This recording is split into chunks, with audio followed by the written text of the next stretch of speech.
पण आता निघू द्या मला. आई, मी हात जोडते. प्लीज थोडे. नमस्कार प्रेक्षकांनो, स्वागत आहे तुमचं तुमच्या लाडक्या यूट्यूब चॅनल मराठी पर्वमध्ये. आज आपण पाहणार आहोत ठरलं तर मग या मालिकेच्या आजच्या भागाचा सविस्तर रिव्ह्यू. आजच्या भागाच्या सुरुवातीलाच सुभेदार कुटुंबामध्ये सकाळचा प्रसंग दाखवलेला असतो.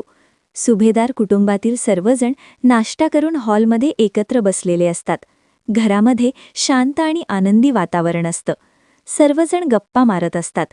काही दिवसांपूर्वी घरामध्ये जे काही प्रसंग घडले होते त्यानंतर आता घरामध्ये पुन्हा एकदा शांतता आणि समाधान दिसून येत असतं.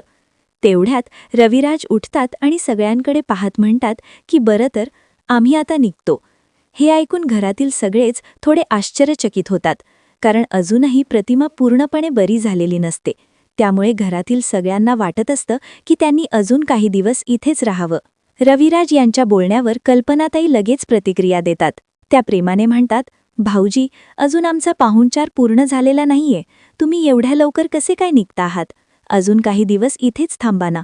आम्हाला अजून तुमची सेवा करायची आहे. कल्पनाताईंच्या आवाजामध्ये आपुलकी आणि प्रेम स्पष्टपणे जाणवत असतं. त्या पुढे म्हणतात, प्रतिमा देखील अजून पूर्णपणे बरी झालेली नाहीये. तिला अजून थोडा आराम मिळायला हवा. त्यामुळे अजून काही दिवस तुम्ही इथेच राहा. आम्हाला तिची काळजी घ्यायला द्या. घरातील बाकीचे सदस्यही कल्पनाताईंच्या बोलण्याला समर्थन देतात, कारण या काही दिवसांमध्ये सुभेदार कुटुंब आणि रविराज यांच्या कुटुंबामध्ये खूपच जवळीक निर्माण झालेली असते.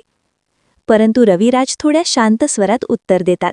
ते म्हणतात, कल्पनाताई, जेव्हा खरंच आम्हाला गरज होती तेव्हा तुम्ही आमचा खूप छान पद्धतीने पाहुणचार केला. तुम्ही जे केलं ते आम्ही आयुष्यभर विसरणार नाही. पण आता आम्हाला जावं लागेल.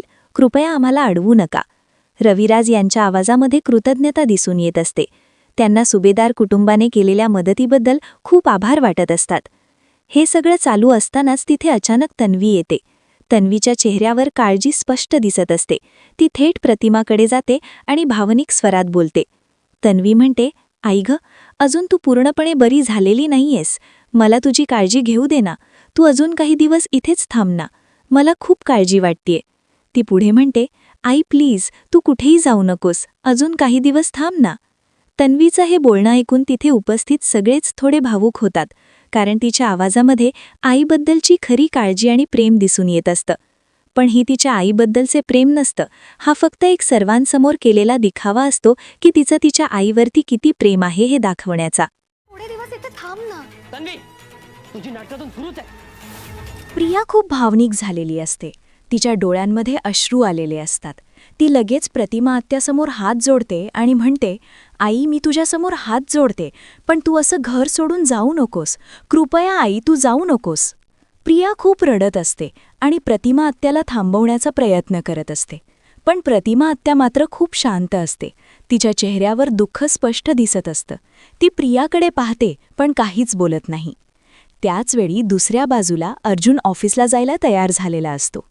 अर्जुन पूर्णपणे तयार होऊन वरच्या मजल्यावरून खाली येण्यासाठी जिना उतरायला सुरुवात करतो. तो जिना उतरून खाली येत असतानाच त्याच्या कानावर प्रियाचे शब्द पडतात. प्रिया प्रतिमा आत्याला म्हणत असते, आई, तू जाऊ नकोस. मला तुझी खूप काळजी आहे. हे वाक्य ऐकताच अर्जुन अचानक थांबतो. काही क्षण तो शांतपणे सगळं ऐकत असतो. पण पुढच्याच क्षणी त्याच्या चेहऱ्यावर राग दिसायला लागतो. अर्जुन लगेच खाली येतो आणि जोरात म्हणतो, बस झाली तुझी नाटकं. अर्जुनच्या या शब्दांनी सगळेच दचकतात. घरातील सगळे सदस्य अर्जुनकडे आश्चर्याने पाहू लागतात, कारण अर्जुन इतक्या रागात कधीच दिसलेला नसतो. अर्जुन पुढे प्रियाकडे पाहून म्हणतो, काय चाललंय तुझं प्रिया? इतके दिवस तू सगळ्यांसमोर चांगुलपणाचं नाटक करत होतीस, पण आज सगळ्यांना खरं सत्य कळणार आहे. प्रिया हे ऐकून पूर्णपणे घाबरते. तिच्या चेहऱ्यावर घबराट स्पष्ट दिसत असते. ती लगेच म्हणते, अर्जुन, तू काय बोलतोयस? मला काहीच समजत नाही. अर्जुन मात्र खूप रागात असतो. तो म्हणतो, समजत नाही? खरंच समजत नाही का तुला? यानंतर अर्जुन सगळ्यांसमोर एक मोठं सत्य सांगतो. तो म्हणतो, इतकीच जर तुला प्रतिमा आत्याची काळजी होती तर जेव्हा त्यांना रक्ताची गरज होती तेव्हा तू रक्त द्यायला का आली नाहीस? हे ऐकताच घरातील सगळेच लोक एकमेकांकडे पाहू लागतात, कारण हा प्रश्न खूप मोठा असतो. अर्जुन पुढे म्हणतो, इतके दिवस तू कुठे होतीस?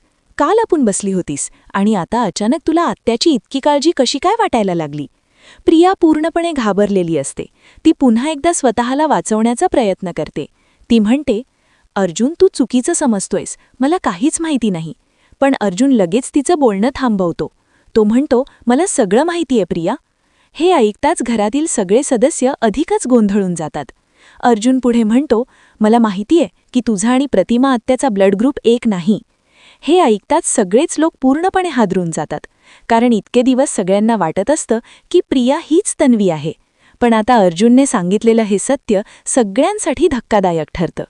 रविराज काका, कल्पनाताई आणि घरातील इतर सगळे सदस्य आश्चर्याने प्रियाकडे पाहू लागतात.